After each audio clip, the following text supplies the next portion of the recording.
Bonjour Ketevan, Bonjour. qui est Tim Walz ?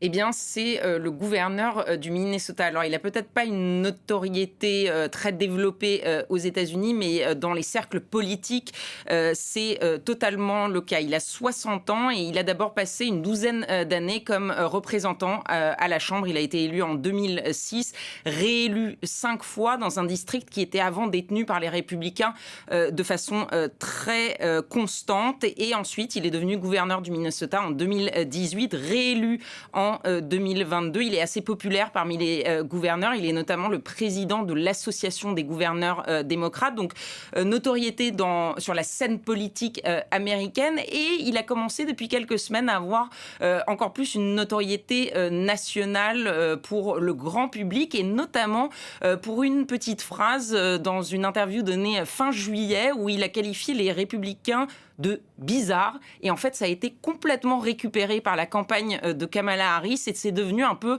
une sorte d'attaque un peu gentillette envers les républicains. À chaque fois qu'ils font une déclaration qui ne plaît pas trop aux démocrates, ils les balayent d'un revers de la main en disant ils sont juste un peu bizarres. Donc, il commence à rentrer un peu dans les salons américains, si vous voulez. Mais il a cette personnalité de sorte de grand-père de l'Amérique. Il vient donc du Minnesota. Il a 60 ans, donc il n'est pas beaucoup plus âgé que Kamala Harris, qui a 59. Mais physiquement, il y a clairement un décalage. Et donc, on voit Kamala Harris, la jeune minorité, femme noire, femme asiatique, avec cet homme blanc qui vient d'un état un peu plus rural, donc un combo pour ce ticket qui est souvent ce qu'on recherche pour les tickets aux États-Unis. Alors on attend encore bien sûr la vidéo ou la déclaration officielle du camp Harris. Une chose est sûre, l'équipe de campagne de Donald Trump n'a pas attendu cette confirmation pour le qualifier de dangereux gauchiste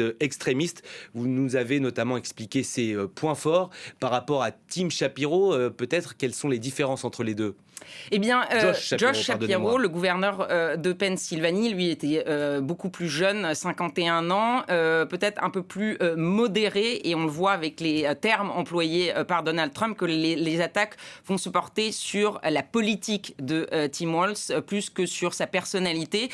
C'est quelque chose qui joue bien pour la base démocrate. Il a, au Minnesota, poussé pour des politiques et des sujets qui sont très importants aux yeux de la base démocrate, notamment les aides pour les familles, comme les repas gratuits à l'école, l'avortement, la régulation des armes, l'écologie, donc des choses très importantes.